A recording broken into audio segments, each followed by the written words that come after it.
You're listening to Sox in the Basement, a production of the Broadcast Basement Limited, where every show is 30 minutes of good and comes from a basement bar on the south side of Chicago. Pull up a stool, pour a cold one, and join us right now for Sox in the Basement. Heard everywhere podcasts can be found, and always at soxinthebasement.com. And belly on up to the 9-foot homemade oak bar. Pour yourself a cold one. My name is Chris. His name is Ed. This is 30 Minutes of Sox for fans, by fans. And a little bit later on here in the show, you're going to hear us from Cork and Kerry at the Park, the official sponsors of Sox in the Basement. A good time pregame over there for opening day. There is an issue that I'm having with this team already, though. So before we get to that fun and those festivities, this bullpen is going to give me heartburn all year, aren't they? Oh, yeah, 100%. I mean, preseason, while we're going through spring training, and we know that there's question marks up and down the bullpen. There's guys that are maybe going to make it, maybe not. We don't know who's going to be where because of Liam Hendricks.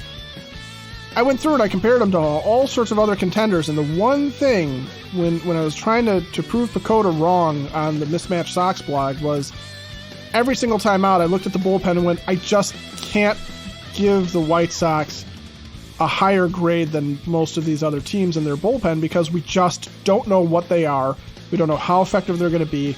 And frankly, we don't know if it's going to be something where that's what's going to cause you to throw a half full beer at your TV, or if it's going to be something entirely different. But I suspect it's going to continue to be the bullpen. Here's my problem.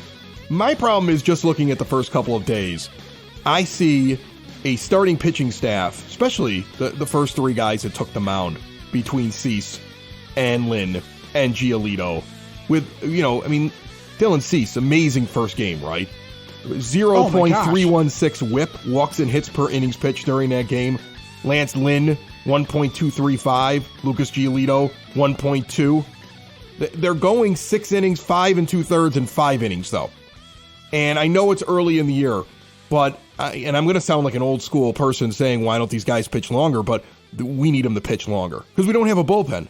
If we have to rely for the 6th inning, the 7th inning, the 8th inning, and the 9th inning to be handled every night with this group, we're going to have a lot of problems. You're going to see the White Sox have leads disappear well before they get to the closer by committee. Because you have guys like Kendall Graveman who habitually, with the exception of a very small sample size, when people started to think of him as maybe a closer or back-end guy, have always had more than a player and a half on base every inning. You have Jose Ruiz, with the exception of one bright moment in one season with the White Sox over many, where he is the same kind of guy, puts too many guys on base. Joe Kelly put too many guys on base last year. And I'm looking at you look at what the starters did in the first couple of games, and then you see Graveman, 3 guys per inning, putting them on over the 1 2/3 that he did. Jose Ruiz goes 1 2/3, and he puts several men on base. Joe Kelly putting guys on base. They're not keeping guys off the base paths. And Jake Diekman, what was he? He comes in and just gives up a run. And we talked about that. But you're spending money on these guys, and this is where you shine the spotlight on team construction. And you ask, what was Rick Hahn thinking going out, making the moves that he made, bringing in the bullpen that he had, when in reality, most bullpen arms, unless you have a superstar like a Liam Hendricks, or you develop somebody who over several years shows that this is just what they do and they're always good, most bullpen arms are up and down. And you don't spend all your money on your pen. Don't make all your trades for your pen, because when they come out and they do this, how much flexibility do you really have? Look, Tanner Banks will be here sooner rather than later over Diekman, because this bullpen just does not make me feel good right now early on. And they didn't make me feel good for most of last year either. And there's the other part of the problem, right? For all the improvements that the Sox made, and I know there's a lot of talk about, okay, well, Jose Abreu subtracted from the lineup. Andrew Benintendi doesn't really replace him. Is Oscar Colas going to be better than blah, blah, blah, blah, blah. We've gone through all of that. The biggest problem is that we knew we had a good starting rotation going into this year, and Clevenger, will see how he stabilizes the back end. It's largely the same bullpen, minus Liam Hendricks for now, as what we had last year. You're just swapping in a guy like, say, Santos over Matt Foster at this point. So the minor changes, but you're still relying on Joe Kelly. You're still relying on Kendall Graveman. You're still relying on Ronaldo Lopez. You're still relying a lot on Aaron Bummer. And you're going to be throwing Jose Ruiz and Jake Diekman into it too. That was how they ended the year last year, and it wasn't good enough. And now we're starting the year with it, and it's proving to maybe not be good enough. And unless the Sox are going to start absolutely decimating teams, okay, and you're not going to do that with the Houston Astros every single time out. You're just not. It's not how it works against contenders. But unless the Sox start just absolutely destroying teams early on, to where what happens after the starters get tired doesn't matter. We're going to see situations like this where the good news is the Sox are competitive. The good news is that they're not rolling over, that they're playing well, and they're really trying, and the starting pitching is going really well. But if the bullpen, it's the only thing that could upend this season.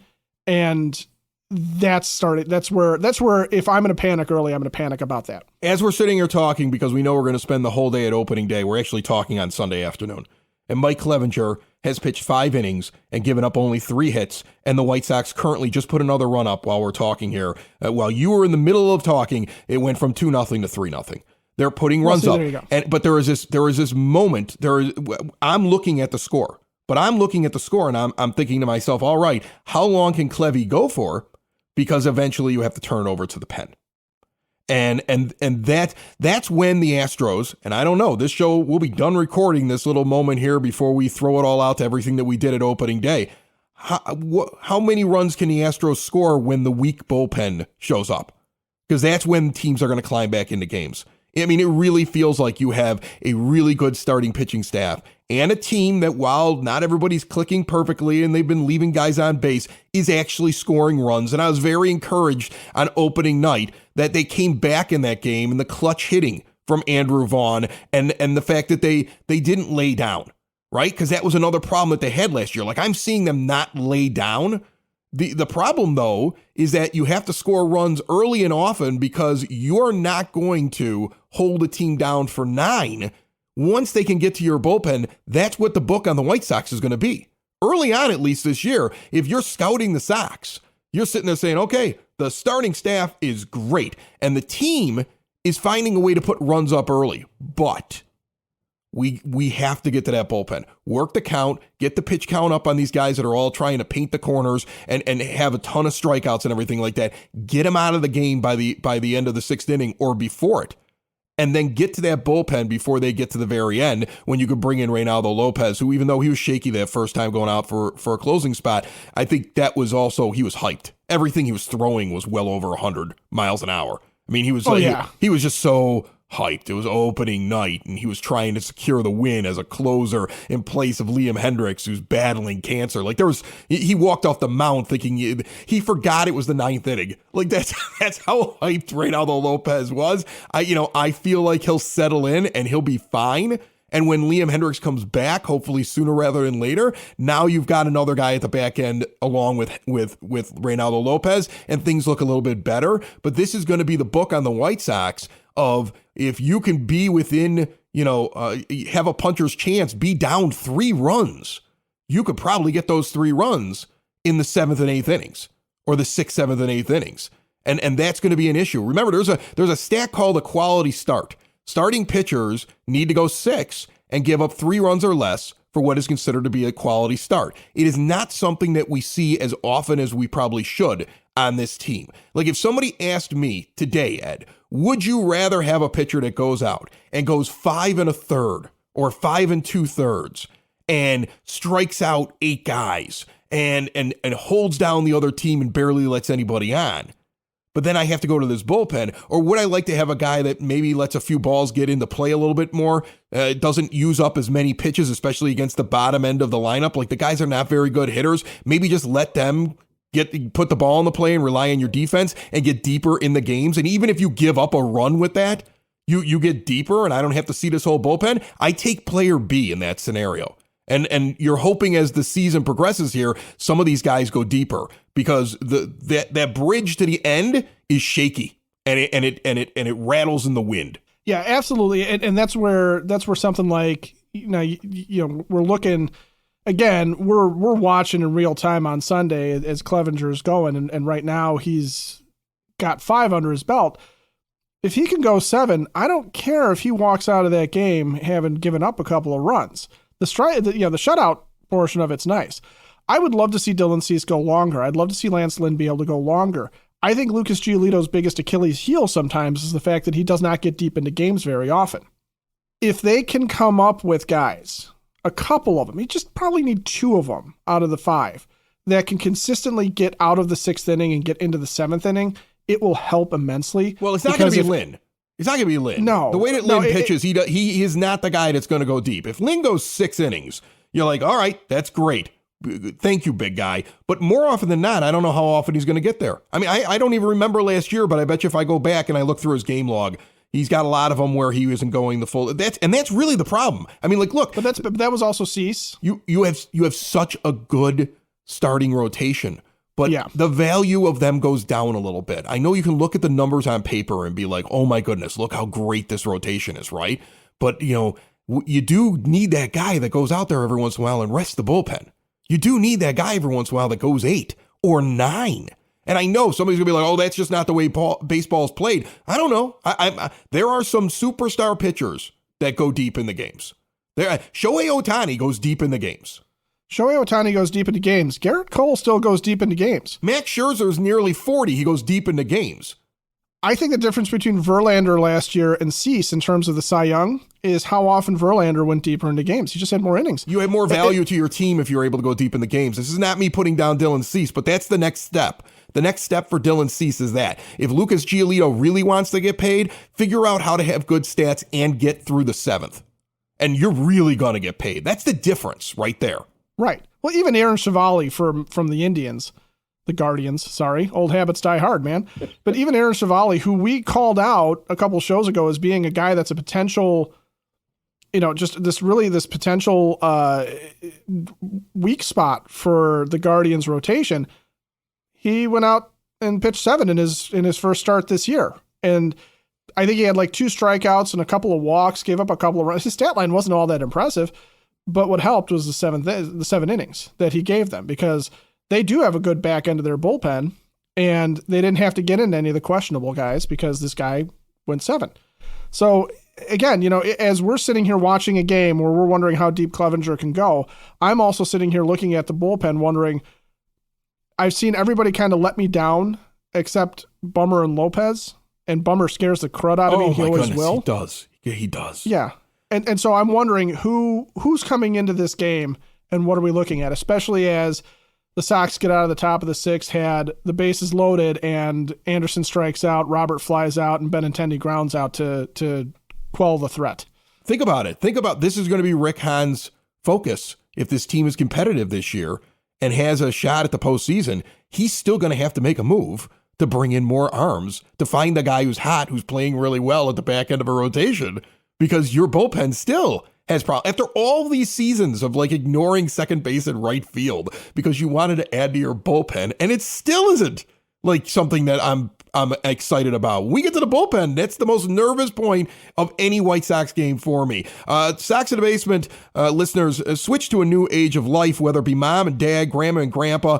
They don't want to be in assisted living. They want to be at home. They want to be independent. Hyatt Home Medical Equipment is there for you. They're going to make it so they can get around on their own and live independently with stair lifts and ramps and grab bars and lift chairs and even bathroom remodeling so they can stay in the house and you're not worried about them. They're able to still continue on longer in life independently in their own home. They're going to work with your insurance, and they have 0% financing for qualified individuals. If you use CPAP machines and you're unhappy with your vendor, switch and get supplies directly mailed to you. Plus, you can test it out at their showroom. They also have the latest in continuous glucose monitors. Learn about everything they have, because they even have more than that, at hhme.com, or stop in and see them today at 3518 West 95th Street in Evergreen Park. Let's get to opening day, shall we? Home opener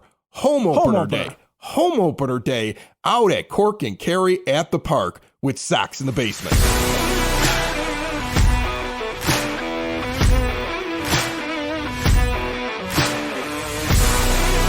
Sox in the basement out of Cork and Kerry, and we got Herb Lawrence standing over here, Ed, and we're gonna. What are you drinking? Well, it was described by the owner of Cork and Kerry at the Park here as a hailstorm something. It's one of their stouts. It's the American stout. It's the American stout. It's really good. It's really good. It's on tap here at Cork and Kerry, so get out here. They have an incredible bar. It is packed out here for opening day. So many White Sox fans out here at the home of the podcast, for fans, by fans, Sox in the basement. Herb Lawrence standing here with us. And Herbie, the atmosphere out here, incredible. What do you think about the vibe out here? That season almost killed me. I'm not talking figuratively, almost literally, because every day covering that team, just annoying as heck. And now to be on the other side of that, in that offseason that was kind of trash too. And look at the White Sox fans. This is why White Sox fans are the best ever, because this last year was 81-81 in your championship winning season, and now packed Cork and Kerry, packed place for tailgating. Nothing can be better. Like, I wanted to be in this atmosphere because I'm not usually an opening day guy. I had to be here because of the team and how they played down in Houston, and how White Sox fans support each other and have convivial meetings when they come together for especially games. Yeah, you know, it was interesting when I got here. I was talking to the folks here at the Cork, and they were telling me that there was such a line coming off the expressway, they had to open the lots early. The plan was still to open them 3 hours before the game. We were here well before that, and they were filled. Some of the lots were almost at capacity as we pulled up, because they had so many people that just wanted to get down here and be a part of it. And we got rain that's supposedly coming here, and people just can't wait to get out. That tells you what White Sox fans are all about. We went through that winter thinking if we get a chance to see our team, even though we disagree with the owner, with the front office and all that stuff, we still have a passion for the team because we've been White Sox fans our whole lives. We're not leaving. And this ballpark's going to be filled today. I hope it's filled on Wednesday. Hope it's filled on Thursday. White Sox fans are ready just to celebrate. After last year, we're just ready to explode. And that weekend series in Houston, to see a Moncada go off, to see Yasmani Grandal be Yasmani Grandal, and then Luis Robert back defensively. His hitting could come around, but him being a premium defensive guy again like he was in 2020, I think that excites White Sox fans. It excites me every single day that I see him, because I hold him to that standard of an MVP. How long before Andrew Benintendi stands there with his arms crossed looking annoyed that Luis Robert's cutting in front of him, do you think? He better not. Hey, man, he did get there. That man was in right center field. He went 100 feet to get a ball. And Andrew Benintendi, most athletic thing I've ever seen. He jumped over that man pretty much flat-footed, and would look back in amazement. He caught it, because I think everybody was watching. But then he didn't know. Yeah. What?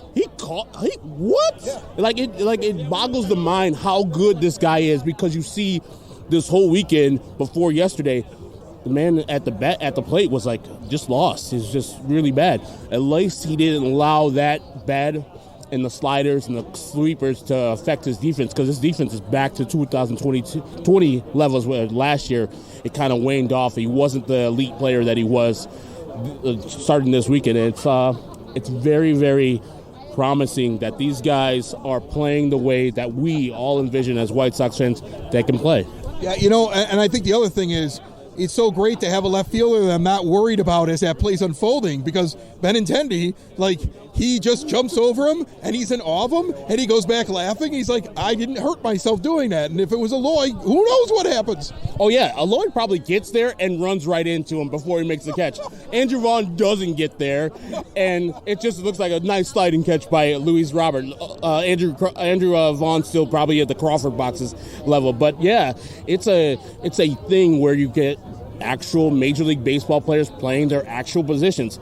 I would have loved Jose Abreu to return, but that would have also created Andrew Vaughn in the outfield maybe again, and those days are over. That was just horrid, and I hope we don't see Eloy in the outfield too much, because we all know how that goes, because if that man stays on the field, we're good, but he gets injured often.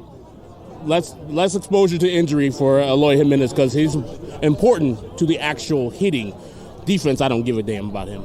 Well, I still want Eloy. I want him only playing here where Roger Bossard can give him an area that he cuts the grass and says, this is your area, Eloy. This is it's 4x4. He's Eloy's area. It's don't move. It's he's in right field. He's Aloy, don't move to your right at all. Just move to your left. If a ball's hit to your right, Luis has it, or we'll kid it on the carom. Don't even worry about it. So, my biggest concern is the bullpen. I think every White Sox fan feels that way. But looking at a positive, I loved in that last game against Houston in that series that they didn't stop scoring runs. They're like the kind of team over the last couple of years that scores their runs in the third inning and goes, okay, we're done. We got our third inning runs, and we're just going to hold these. And you can't do it with the bullpen, first of all. But secondly, they kept the pressure up. They had a couple runs. They had 2 innings, 8th and 9th inning. They were putting on runs, and they needed them. Yeah, we saw that in the first 3 games where they scored the runs and they had enough runs against the Houston starters. And then, the first game, they got runs off of Presley in the 9th. But in the second and third games, they scored the runs off of the 2 starters, and then they just stopped scoring. They didn't put the foot down on the throat, as Tim and Lucas Giolito were talking about a couple years ago. But that 4th game, they're like, hey, our bullpen's kind of shaky. Raylo's not right now. We don't have Liam Hendricks. Put the foot down. And Yoel Moncada with that home run really helped out because Raylo came in and he was wild as hell. Walking people, giving up rocket shots. We talk about the Luis Robert. He looks amped. Like, Raylo looks like he's the closer, but he's so nervous about screwing it up. He's way overboard. Like 100 miles per hour, and I think he's in his best role. Before the season, said to Sean, I was like, I like his stuff. His stuff is electric. It's great. It plays. But I don't want to be testing him out as the closer in his first attempt to be a closer. That was his first save the other day, ever. It's a different thing. I don't think it should be a different thing because it's just 25, 26, and 27 outs. It shouldn't be that different. It doesn't matter where the batting order is at, but it is different. And Raylo didn't perform in the 2 times he's been out there, but I would probably go to him maybe once again and see how he performs, and then go to a more solid guy like Kendall Graveman. He's been there, even though he hadn't had a lot of saves, but he was very successful in Seattle that one year and before he got traded to the Houston Astros. So it was Seattle's home ballpark. Yeah, I would. Yeah, exactly. Very cavernous and stuff. Yeah, I might be able to keep it in the ballpark there. Yeah, but Raylo's got filthy stuff. He's always profiled to me as a reliever, and so if he ever finds it out and doesn't walk people to start the inning, that's the big bugaboo the other day where he walked the first 2 guys. I think his stuff is electric, and it works for the White Sox. He can close out games until Liam Hendricks comes back, which my mind's blown. He might be coming back in May. Well, do you think Pedro's the kind of guy that's going to figure it out, or is he going to be like Tony and just put guys out there that have no business being in the positions that they're in? How short do you think his leash is with people? I think it's pretty short. Like we saw in the first game where Romy had a good hit in the first game, and then he had another at-bat. And then when it was a time to have a right-hander in, he went to Oscar Colas immediately. He's like, okay, you did your job. Now it's time to play the matchups and be a little bit better. And I think he learned him from where he messed up earlier when he was doing the lefty-righty thing when he brought in Jake Diekman. I think most White Sox fans I get it, lefty-lefty, but actually just bring in a better reliever instead of the lefty-lefty, because Jake Diekman is not of the caliber of the rest of the people in the White Sox. Tanner Banks should be up here instead of Jake Diekman. He actually had a good year last year. Jake Diekman's only on this roster, which I thought Lurie Garcia would only be on this roster because they're paying him money. That's it.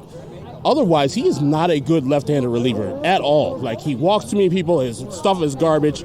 I mean, the person's probably a good person, but he's middle fastball. Make it easier for Jordan Alvarez, please.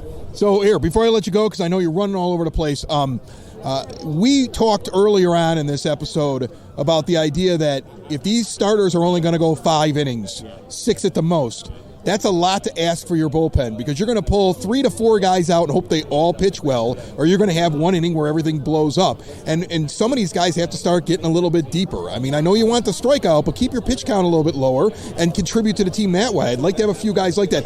Do you have a candidate that you think is going to turn into that as the season goes on, 1 or 2 of them? Do you think the starting staff can extend a little bit more?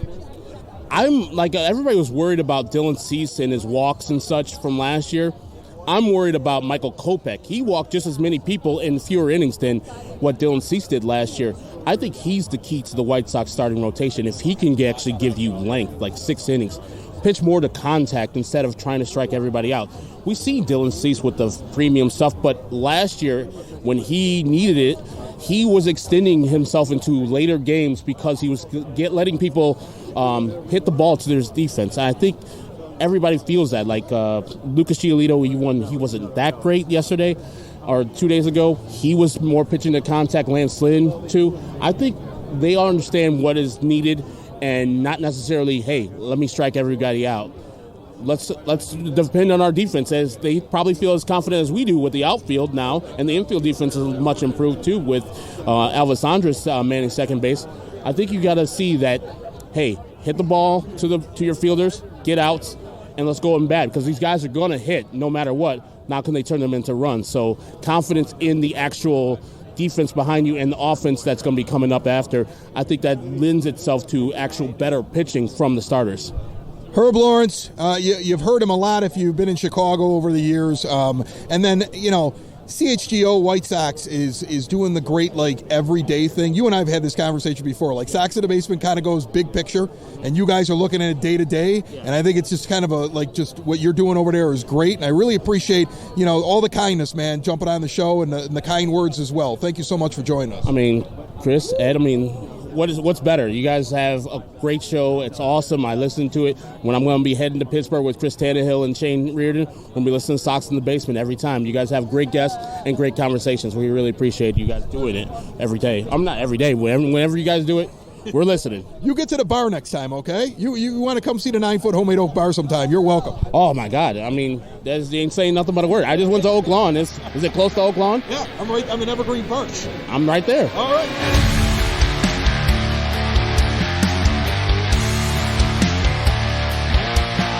One of the best tap rooms, beer halls, working breweries on the South Side is the official brewery of Sox in the Basement, Hailstorm Brewing. 2 beers I recently tried there. One I'm not sure if it's even on tap yet.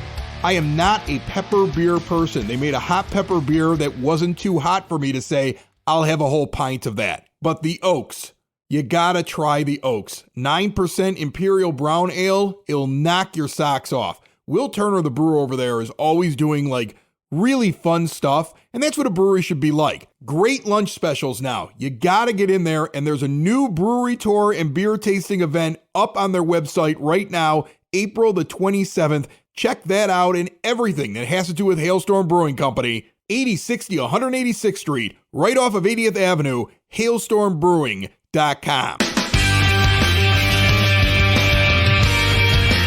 All right, so we're sitting out here at Kerry At The Park, and I got these 2 guys bought us a beer.